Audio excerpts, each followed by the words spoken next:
for this opportunity to speak to those issues. Let me start with an unreserved apology. My apology is without reservation. It's total apology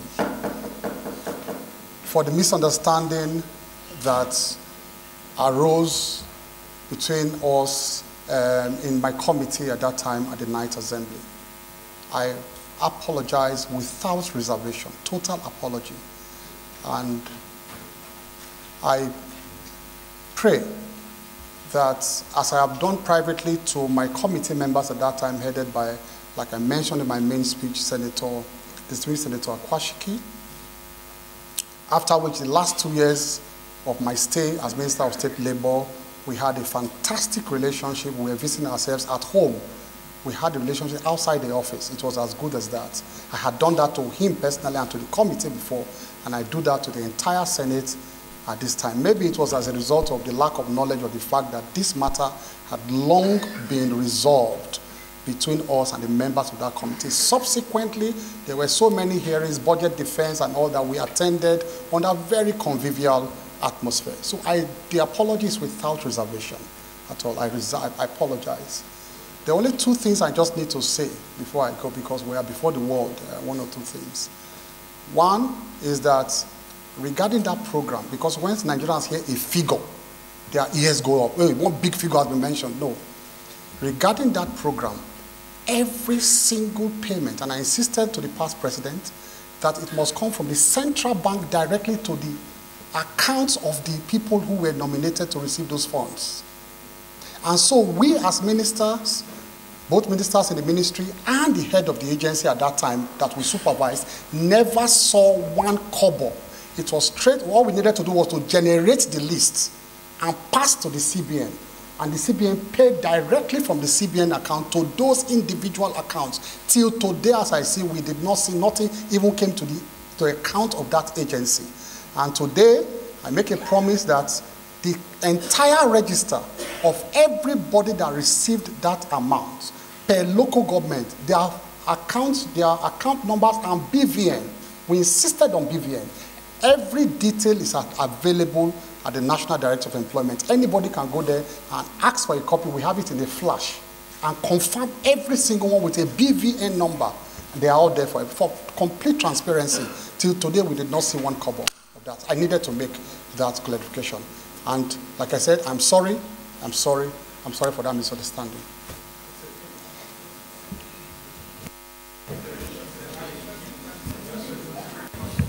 The one I think that the Senate heard is your apology. The one of whether you saw 1 naira or not, the Senate did not hear that one.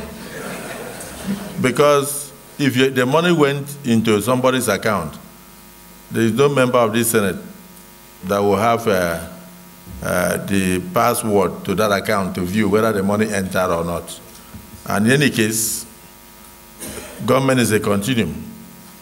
This Senate still has a right to go backwards, to look at what happened, to check the beneficiaries and all that. It's only when we do our investigation and our oversight that we'll find out whether the entire 52 billion actually entered into the hands of those that were meant to enter. You were, as a minister, you were not expected to see 1 naira unless you were a beneficiary. Senator Akwashiki. For both the executive and the legislature to bring dividends of democracy to Nigerians and to ensure that Nigerians have, the benefits of government programs, perhaps some compromises are needed at all times, rather than a strict adherence to legality.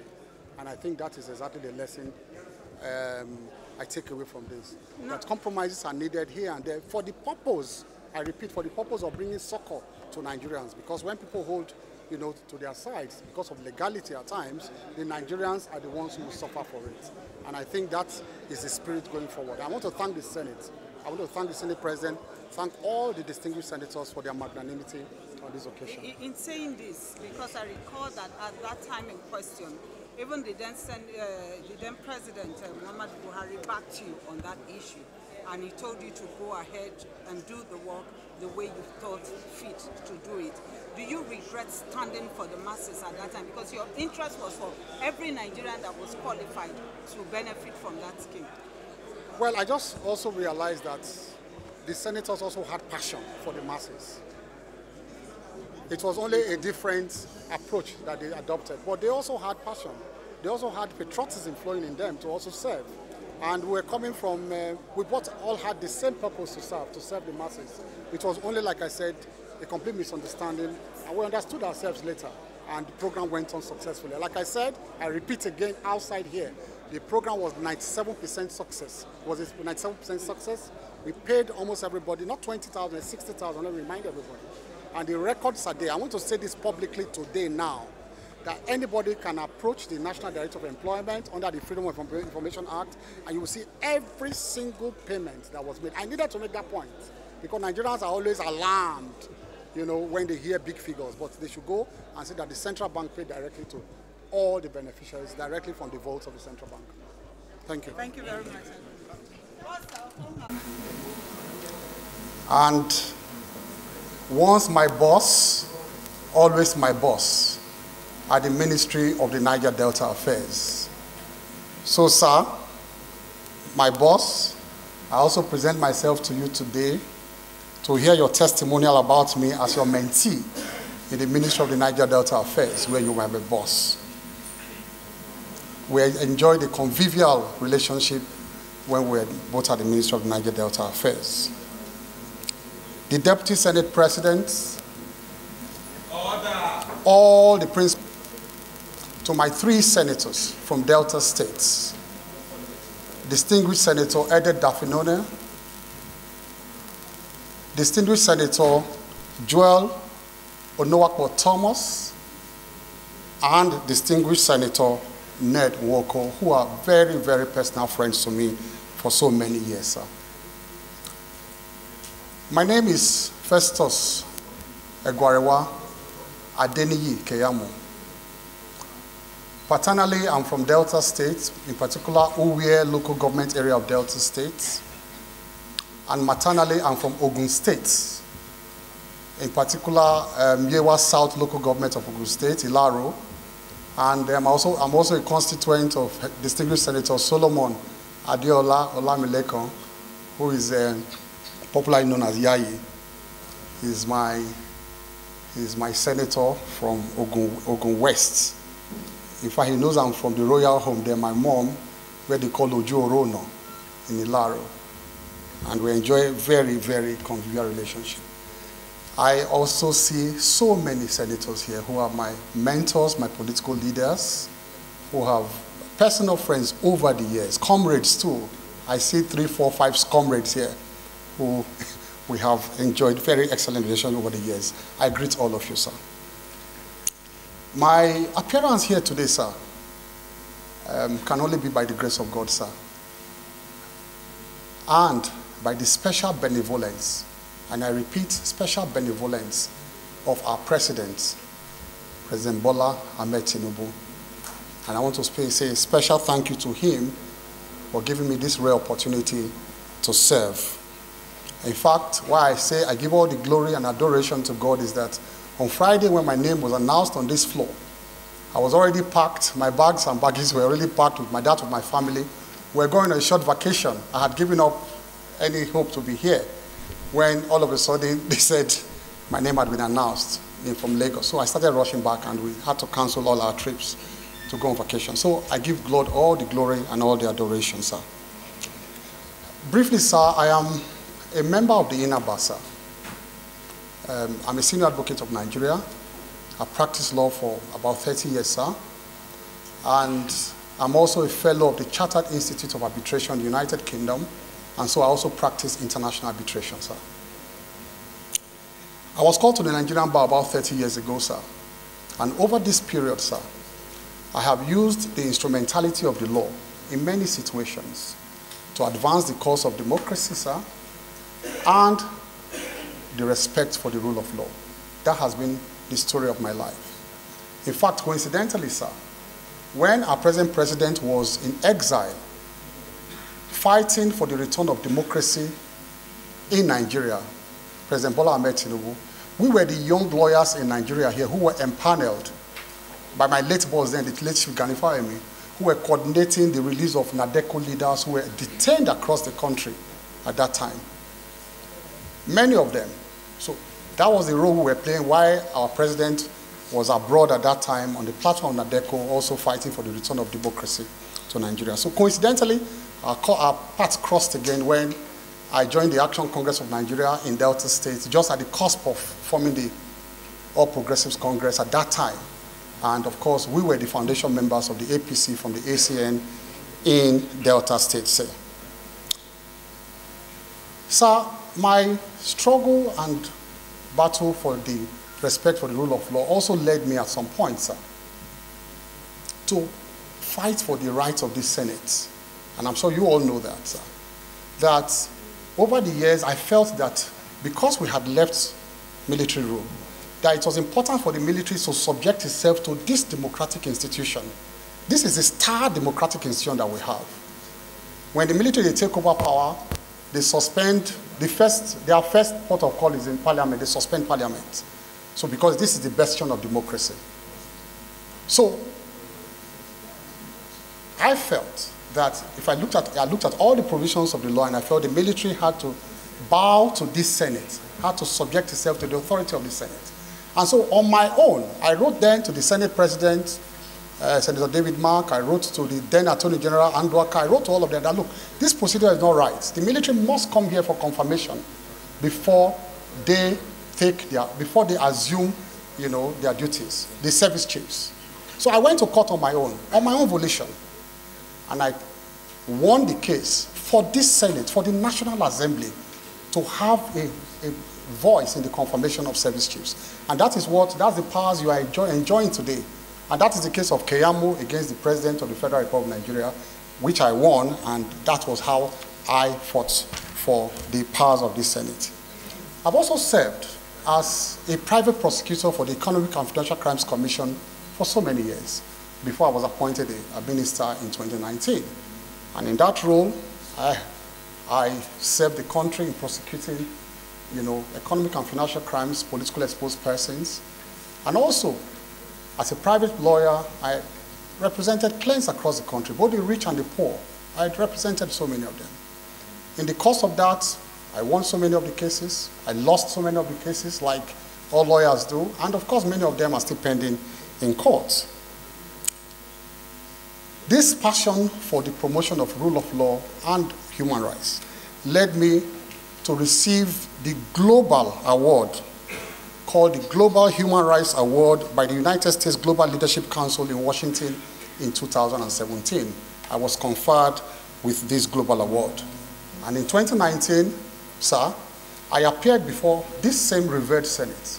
I appeared here as a ministerial nominee, and magnanimously, sir, magnanimously, you confirmed my nomination at that time as a minister of the Federal Republic of Nigeria. I was first at the Ministry of Niger Delta Affairs, where I served with my boss here, Senator Gospel Fabio, and later I was also at the Ministry of Labor and Employment, where I was oversighted by one of the best senators I've ever met in my life, my friend, Senator Godiya Akwashike. Luckily, he's back here today, and he was my chairman of my committee at that time, and we enjoyed very excellent relationship. There were one or two initial disagreements with them, but later, Senator Akwashike and a number of the members became my very, very personal friends. In fact, we were so close that he joked at a point that he would like to oversight me anywhere I am again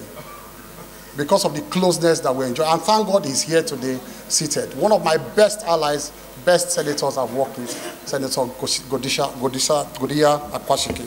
So I respectfully present myself, sir, respectfully, for screening and magnanimous confirmation as a senator or as a minister of the Federal Republic of Nigeria. Thank you, sir. I want to recognize the the use of the word magnanimous confirmation after the screening. So, distinguished senior advocate of Nigeria, your brief resume is known to all, and the few cases you have cited also show your sagacity in the legal profession. Distinguished Senator Issa Jibril. Very ably moved by Senator Darlington Wokocha that in view of Section 88 B of the 1B of the Constitution, which mandates the National Assembly to go ahead and look into the conduct of affairs of any person, authority, or ministry. And where such a person refuses and deliberately stays away from letting the National Assembly do its work, and in view of the fact that this nominee rejected the summons of both the House of Representatives and the Senate, that I do support that this nominee should be stepped down pending when he decides that the National Assembly has that right to inquire into the workings of a minister and his ministry. I so second.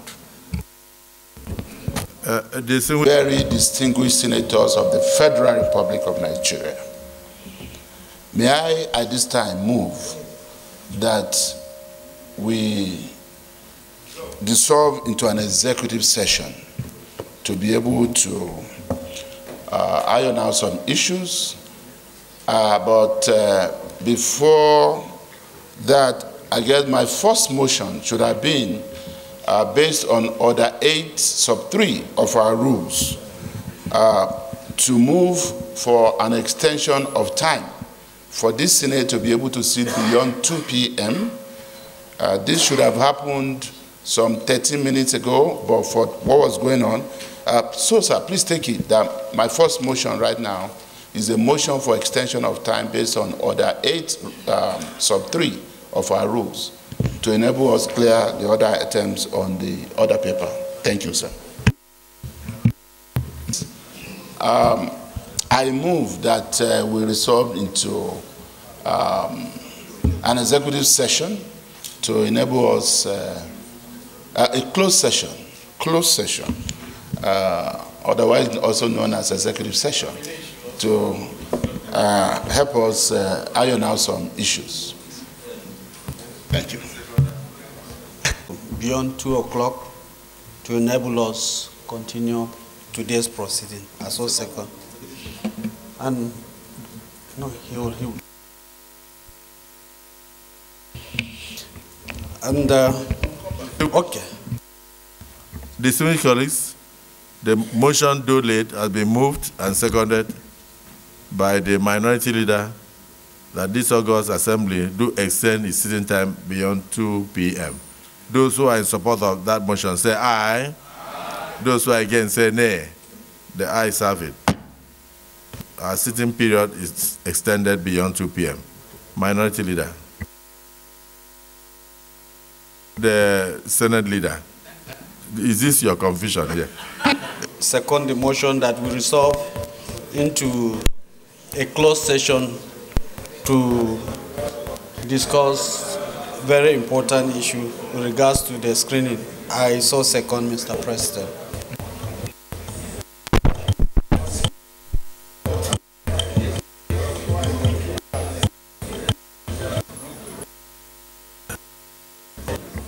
Distinguished colleagues, a motion has been moved and seconded that this Senate do resolve into a closed session to iron out some issues of national concern. Those who are in support of this closed session as moved say aye. Those who are against say nay. The ayes have it. The Senate will now revert to a closed session. The press will leave us, and the nominee will leave us for a while we discuss.